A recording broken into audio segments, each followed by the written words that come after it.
Tafsir surat ke-85 surat Al-Buruj, surat Makkiyah 22 ayat, diturunkan setelah surat Asy-Syams.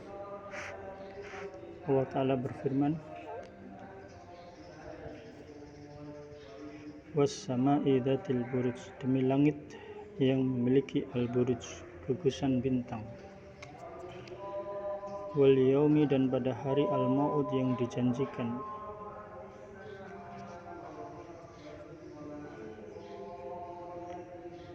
wasyahidi, dan yang menyaksikan, wa masyhud, dan yang disaksikan. Kutila binasalah ashabu al-ukhdud, orang-orang yang membuat parit, an-nari dzatil waqud, yang parit itu berapi, memiliki kayu bakar. Idhum 'alaiha qu'ud, ketika mereka duduk di sekitarnya. Wahum 'ala ma yaf'aluna bil mu'minina syuhud, sedangkan mereka 'ala ma yaf'aluna, menyaksikan apa yang telah mereka perbuat, bil mu'minina syuhud, atas orang-orang yang beriman mereka menyaksikan.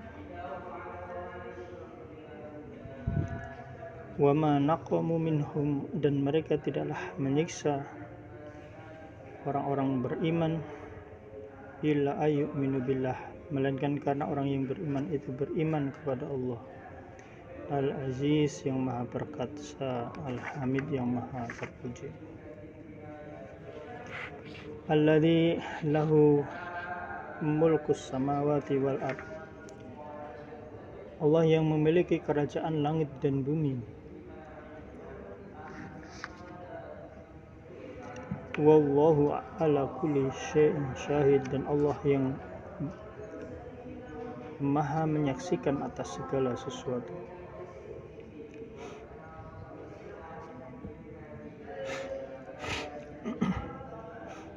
Inna, sesungguhnya, alladzina, orang yang fatanul mu'minina, orang yang mendatangkan cobaan, wal mu'minati, kepada orang-orang yang beriman laki-laki dan perempuan,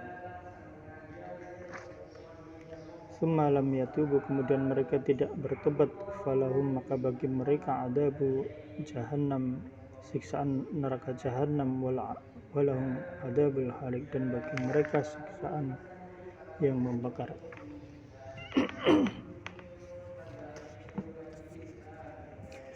Diriwayatkan dari Abu Hurairah bahwa Rasulullah Muhammad SAW membaca surah was-sama'i dzatil buruj dan was-sama'i wat thariq dalam salat Isya. Allah Ta'ala bersumpah dengan langit dan al-buruj, bintang-bintang yang besar. Ibnu Jarir mengatakan bahwa yang dimaksud al-buruj adalah orbit matahari dan bulan.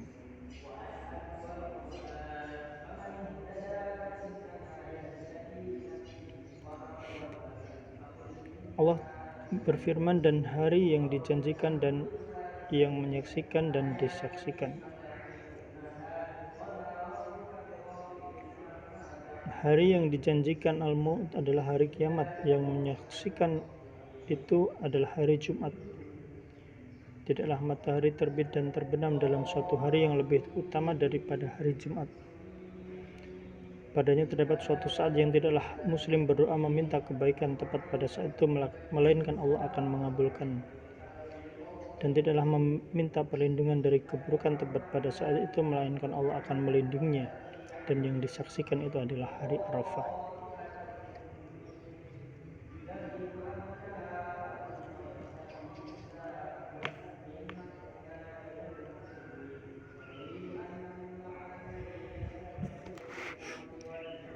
Allah Ta'ala berfirman, binasa dan terlaknat orang yang membuat parit.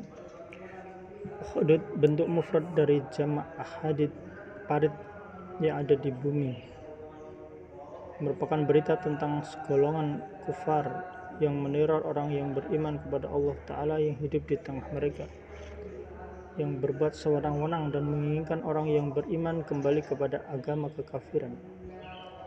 Namun mereka orang beriman tetap istiqomah, sehingga dibuatlah parit di permukaan bumi untuk menghukum mereka. Lalu mereka menyalakan api dan mempersiapkan bahan bakar api itu menyala.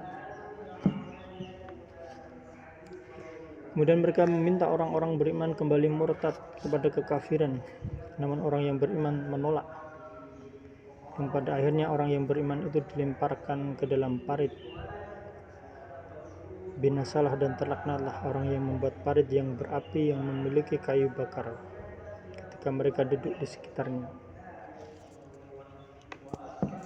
Sedang mereka menyaksikan apa yang telah mereka perbuat terhadap orang yang beriman, menyaksikan perbuatan yang dialamatkan kepada orang yang beriman tadi.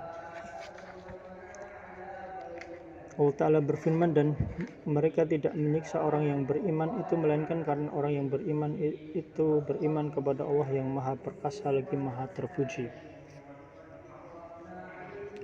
Ini orang beriman itu tidak memiliki kesalahan sedikit pun melainkan karena mereka beriman kepada Allah yang Maha Perkasa lagi Maha Terpuji. Perkasa yang tidak akan teraniaya orang yang melindungkan diri pada kekuatannya, yang Maha menghalangi, yang Maha Terpuji dalam semua tindakan dan ucapan syariat dan ketentuannya. Walau telah ditakdirkan kepada hamba yang beriman tadi perihal kejadian yang menimpa mereka lewat tangan orang kafir, namun Allah Ta'ala Maha Perkasa lagi Maha Terpuji, meskipun sebabnya tidak diketahui oleh banyak manusia. Allah Ta'ala berfirman, yang memiliki kerajaan langit dan bumi, yang merupakan penyempurnaan bahwa Allah itu adalah pemilik tunggal langit, bumi, dan segala isi yang terdapat di antara keduanya. Dan Allah Maha menyaksikan segala sesuatu, yaitu tidak ada sesuatu pun yang gaib baginya di langit, di bumi, tidak ada sesuatu pun yang tersembunyi baginya.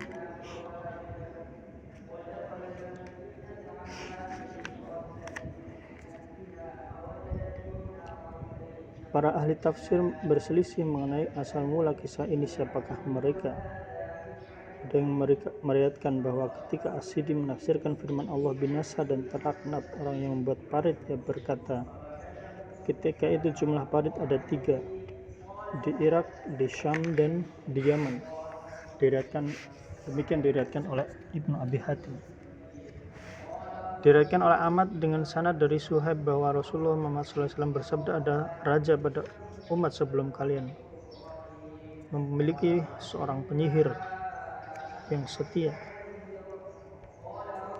Ketika penyihir semakin senja, ia berkata kepada raja, usiaku sudah tua dan kematianku hampir tiba. Pertemukan aku dengan pemuda hingga aku ajarkan kepadanya ilmu sihir. Raja itu segera mempertemukan dengan pemuda belia dan diajarkan ilmu sihir. Namun di samping penyihir dan raja ada rohib. Pemuda itu suka datang kepada rohib mendengarkan ucapannya yang membuatnya kagum.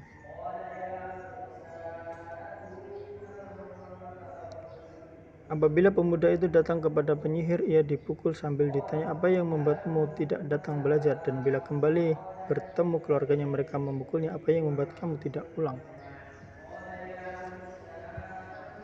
Maka hal itu diadukan kepada rohib-rohib memberikan jalan keluar dan berkata, bila penyihir hendak memukulmu, berkatalah, keluargakulah yang telah membuat aku tidak datang belajar.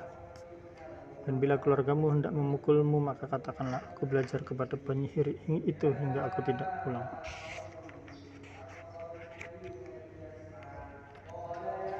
Pada satu hari ia mendapati seekor binatang yang sangat mengerikan dan besar, membuat orang takut. Ia mengambil batu dan berkata, ya Allah, jika perintah rohib itu lebih engkau cintai dan restui daripada penyihir, maka bunuhlah binatang ini sehingga orang dapat jalan melewatinya. Kemudian pemuda itu melemparkan batu dan binatang itu pun mati, dan orang dapat berlalu melalui jalan itu kembali. Maka ia ceritakan kepada rohib, lalu ia mengatakan, wahai anakku, engkau lebih utama dariku. engkau akan mendapatkan ujian. Apabila itu terjadi, janganlah engkau memberitahu bahwa aku gurumu. Pemuda itu ditakdirkan menjadi ahli mengobati penyakit sopak, lepra, dan penyakit lain. Kebetulan ada ajudan raja yang buta. Ia mendengar berita tentang kepiawaian pemuda itu. Segera ia menemuinya dan membawa hadiah yang banyak. Ia berkata, sembuhkan aku, engkau boleh mengambil semua yang aku bawa. Maka ia berkata, aku tidak pernah menyembuhkan seorang pun, yang menyembuhkan hanyalah Allah. Apabila engkau beriman kepada Allah, maka aku akan berdoa kepada Allah sehingga Allah akan menyembuhkanmu. Lalu ajudan itu beriman, pemuda pun berdoa kepada Allah dan Allah berkenan menyembuhkan. Maka ajudan itu pun bertemu raja duduk di dekatnya, sebagaimana biasanya. Raja berkata, wahai fulan, siapa yang telah membuatmu dapat melihat kembali? Tuhanku, kata orang itu. Aku, kata raja. Ajudan itu menjawab, bukan, tetapi Tuhanku dan Tuhanmu Allah. Raja bertanya, engkau mempunyai Tuhan selain aku? Ajudan menjawab, benar, Tuhanku dan Tuhanmu adalah Allah. Sejak itulah ia disiksa, hingga ia memberitahukan pemuda yang telah mendoakannya. Maka pemuda itu pun dijemput oleh raja. Maka raja berkata, wahai pemuda, sihirmu dapat menyembuhkan penyakit sopak, lepra, dan lainnya. Pemuda tadi menjawab, aku tidak menyembuhkan seorang pun, yang menyembuhkan hanya Allah. Raja tadi bertanya, aku, jawab pemuda, bukan. Raja bertanya, engkau memiliki Tuhan selain aku? Tuhanku dan Tuhanmu adalah Allah, kata pemuda itu. Maka pemuda itu pun disiksa sampai memberitahukan tentang gurunya. Maka rohib pun dijemput untuk menghadap raja. Maka raja berkata, tinggalkan agamamu itu. Namun rohib itu tidak mau. Kemudian raja meletakkan gergaji di pertengahan kepalanya hingga belahan tubuhnya jatuh ke tanah. Ia berkata kepada orang buta tadi, tinggalkan agamamu, namun ia menolak.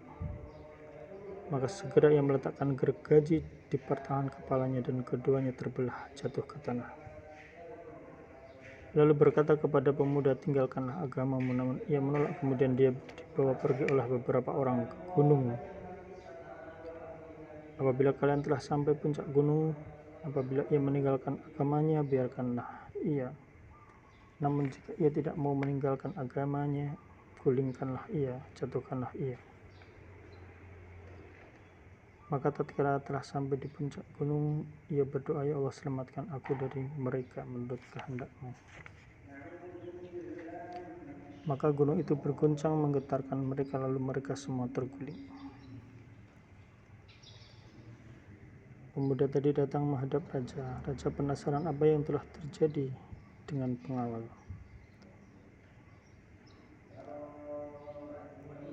Ia menjawab, Allah telah menyelamatkan aku dari mereka. Kemudian raja mengutus orang untuk membawanya dalam perahu. Bila kalian telah sampai di tengah lautan, apabila ia kembali pada agama, maka biarkan ia. Namun bila ia tidak mau kembali kepada kekafiran, tenggelamkanlah ia. Maka setelah sampai di lautan, pemuda tadi kembali berdoa, ya Allah, selamatkanlah aku dari mereka menurut kehendak-Mu. Maka mereka semua pun tenggelam. Maka pemuda itu datang lagi menghadap raja. Maka raja bertanya, apa yang terjadi dengan pengawalmu? Raja menjawab, pemuda itu menjawab, Allah menyelamatkan aku dari mereka. Kemudian ia berkata, Anda tidak akan dapat membunuhku kecuali apabila Anda melaksanakan perintahku. Apabila Anda melaksanakannya, maka Anda dapat membunuhku. Apabila tidak, maka tidak akan mampu membunuhku. Apa itu? Jawab pemuda, Anda kumpulkan umat manusia pada satu lapangan. Kemudian Anda salib aku di batang pohon kurma. Lalu ambil panah dari tabung kepunyaanku. Setelah itu ucapkanlah dengan nama Allah, Tuhan pemuda ini. Apabila Anda melakukannya, Anda pasti dapat membunuhku. Raja segera melaksanakan, kemudian meletakkan panah pada busur kepunyaannya, lalu mengatakan dengan nama Allah, Tuhan pemuda ini. Panah melesat tepat mengenai pelipis. Pemuda itu memegang anak panah dan mati. Ketika itu orang-orang yang ramai mengatakan, kami beriman kepada Allah, Tuhan pemuda ini. Lalu dikatakan kepada raja, tidakkah Anda saksikan apa yang selama ini Anda khawatirkan? Demi Allah, sesungguhnya hal itu telah terjadi. Semua orang beriman kepada Allah. Raja memerintahkan untuk menggali tanah, dibuat parit lalu dinyalakan api. Barang siapa yang kembali kepada agama kekafiran, biarkan dia.